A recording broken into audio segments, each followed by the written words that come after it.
Ini pendito dari Kendali Sodo. Istilah pandito itu digambarkan seorang alim, para ulama itu untuk mencari jati diri. Istilah mencari jati diri itu apa itu semedi, tidak mau berbuat yang aneh-aneh, tidak mau berbuat yang neko-neko, yang tahu hanya ibadah pada Gusti Allah Subhanahu wa taala.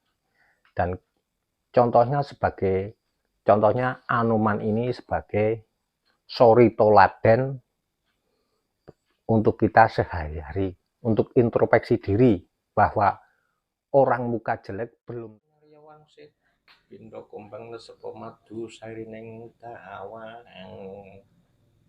karno ngelmu kang sanyoto mengkuliring kasujanan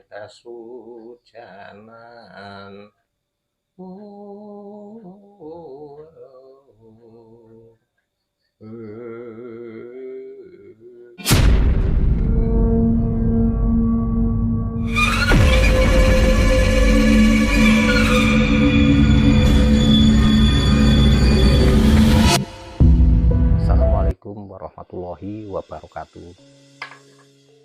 Salam rahayu, salam budaya untuk kita semua. Kita masih bersama Jejak Kang Yuli Channel. Pada dasarnya malam ini saya akan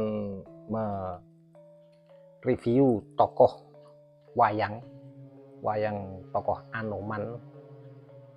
Tokoh Anoman itu adalah Riwondo. Istilah bahasa Riwondo itu adalah seorang monyet itu kera. Nah, walaupun dia seorang kekera, tapi dia kesatria, hatinya baik, dan dia walaupun mukanya jelek tapi hatinya itu suci. Digambarkan dalam lakon Ramayana, Anoman Obong itu dia mengalahkan Prabu Dasamuka.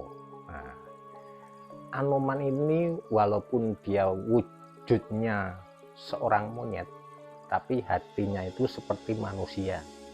Pada dasarnya walaupun manusia itu mukanya jelek, kemungkinan hatinya belum tentu jelek. Nah, ini digambarkan sebagai tokoh Anoman ini. Ini pendito dari Kendali Sodo. Istilah pandito itu digambarkan seorang alim, para ulama itu untuk mencari jati diri. Istilah mencari jati diri itu apa itu semedi, tidak mau berbuat yang aneh-aneh, tidak mau berbuat yang neko-neko, yang tahu hanya ibadah pada Gusti Allah Subhanahu wa taala. Dan contohnya Anoman ini sebagai suri toladan untuk kita sehari-hari, untuk introspeksi diri bahwa orang muka jelek belum tentu hatinya jelek. Kemungkinan orang baik, wajahnya baik, kemungkinan hatinya buruk. Itu digambarkan seperti itu. Contohnya Anoman, walaupun dia berwajah kera tapi hatinya itu suci, lahir batin. Kalau Tetulung itu tidak mandang bulu seperti Antasena kemarin. Bahwa Anoman ini adalah putranya Bathara Guru, Dewi Anjani ibunya, tapi berwujud Riwondo. Riwondo itu adalah monyet. Nah, Anoman itu matinya itu 7 turunan setelah perang Bharatayuddha. Itu momong Prabu Purbaya, itu istilah dunia pewayangan. Tapi perang Bharatayuddha itu Anoman sudah tidak ada, sudah musnah gitu, sakrogone. Kemungkinan manusia bisa seperti itu, seperti Anoman ini. Tapi kalau manusia itu mati, meninggalkan raganya, tapi busuk di dalam basah.